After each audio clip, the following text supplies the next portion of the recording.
Yo, Bakayalo Kono Yalo, et oui, on se retrouve pour une petite review de Rania Crimson, ou Rania Crimson, t'appelles ça comme tu veux, mais bref, les amis, j'ai regardé un nouvel animé qu'on m'a conseillé en commentaire, et j'ai plutôt bien kiffé, en fait. Donc le premier épisode qui durait plus longtemps que d'habitude, mais je suis plutôt hypé, là, ça m'a donné un petit frisson dès le premier épisode, donc j'en fais une petite review. J'ai plutôt kiffé, mais avant de commencer la petite review, instant auto-promo, mais bien évidemment, mon manga Wolfius, qui sort le 31 janvier 2024 sur Manga Draft, ce sera légal et gratuit, que je fais en partenariat avec le dessinateur Sabri, donc note-le sur ton agenda, oui, Wolfius, 31 janvier 2024.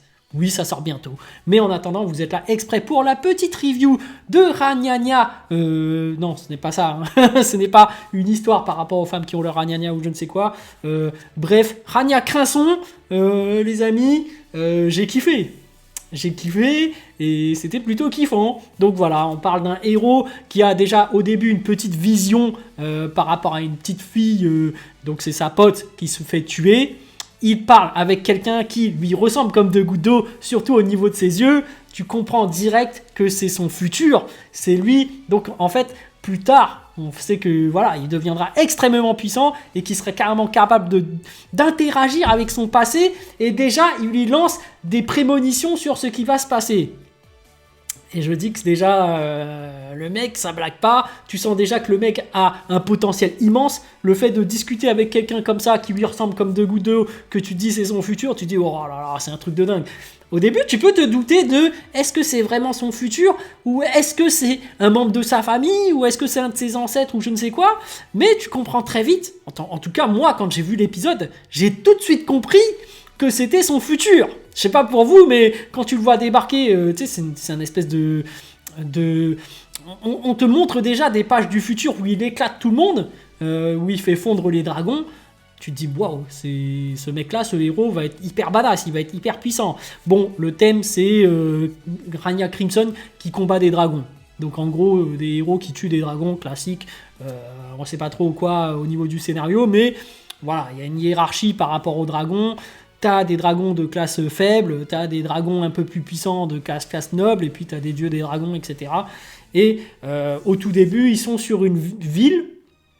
Il y a une guide qui chasse des dragons, et notre héros est en partenariat avec une petite fille, d'ailleurs je sais même pas si c'est fille ou garçon, qui semble avoir des capacités innées, une génie, on va dire que c'est une femme, hein, une génie du combat, qui est capable de détruire des dragons, donc ils font équipe, et du coup tu sens qu'il y a une relation entre les deux, très complémentaire, voilà, qui vont faire des aventures ensemble et que les autres du village sont en train de les contempler. Il y en a même un qui est jaloux, le numéro 2.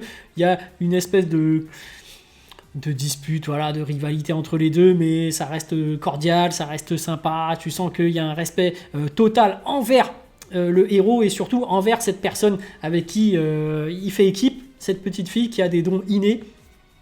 Et pourtant là, elle va se confronter à un danger qui est beaucoup trop haut pour elle. Un dragon noble de niveau supérieur. Et pourtant, c'est le plus faible des dragons. Et on voit que voilà, finalement, notre héros qui au début semblait être un boulet, finalement, il s'avère que son futur va lui confier ses pouvoirs parce qu'il est capable d'interagir avec le temps. Et que bah voilà, du coup, on apprend des choses incroyables par rapport à ce héros.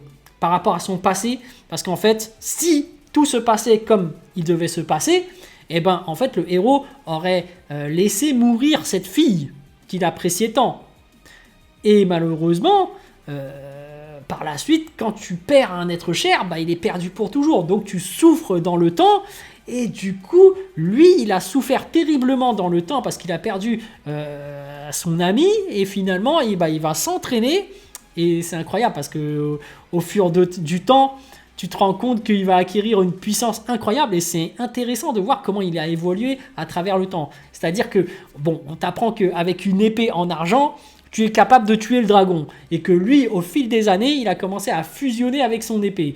Et qu'une fois qu'il fusionne avec son épée, en fait, il était capable de percevoir l'aura qu'il y avait avec l'épée. Une espèce d'aura argentée. Donc, En fait, il va fusionner avec l'épée, il va ressentir cette énergie, il va réussir à l'amplifier avec le temps. Donc il va prendre 5 ans à amplifier son pouvoir. Ensuite, il va prendre un certain temps à contrôler son pouvoir. Ensuite, il va créer un art martial avec cette aura. Mais tu te dis, mais c'est quoi cette dinguerie? Il s'est entraîné comme un fou furieux pendant tout ce temps. Et c'était parce qu'il avait perdu cet être cher et qu'il avait envie de se venger de ça. Et au fil du temps, il va acquérir un tel pouvoir qu'il sera capable de communiquer avec son passé. Parce que voilà, dès que tu deviens tellement puissant, on va dire que tu as même un contrôle sur le temps. Et finalement, il va pouvoir réussir à communiquer avec son passé et à lui transmettre ses pouvoirs. Et surtout, quand il va réussir à lui transmettre ses pouvoirs, tu vois que celui du présent, du coup, il devient tellement badass. Mais c'était incroyable ce passage. Je dois dire que là, j'ai fait waouh! Quand il arrive, il fait bon, son énergie qui se déploie, il arrive à toute vitesse, il débarque devant le monstre dragon, le dragon qui fait oh, c'est pas possible, quelle puissance, oh là là! J'ai fait waouh! En tout cas, en termes de mise en scène, d'animation, là, ils m'ont hypé de fou. J'ai fait ah, mais c'est incroyable, Rania Crimson! Je me doutais pas que c'était aussi bien. Je m'attendais pas à ce que je puisse ressentir des frissons à ce moment-là. Là, je le dis, j'ai ressenti des frissons, c'est un truc incroyable. Donc épisode 1 incroyable. Après, on verra par rapport au scénario ce que ça va donner, parce que bon, là, vu qu'il a acquis une puissance considérable, même voire du divin, par rapport aux autres, parce qu'on parle de Dieu carrément dans l'histoire. Là, il est carrément devenu une sorte de Dieu. Je me demande réellement s'il aura des adversaires par la suite, parce que là, il est censé rouler sur le verse, vu toutes les années qu'il a passé à s'entraîner. Voilà, donc après, il y a un mystère. Je ne sais pas ce qu'ils vont faire par rapport à la suite, pour nous donner des marches d'évolution de la quête...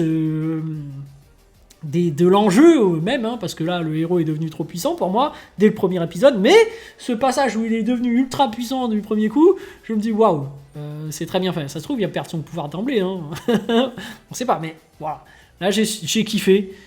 Premier épisode très intéressant, mais je me pose des questions sur la suite, donc je vais certainement regarder la suite, voilà, tout simplement.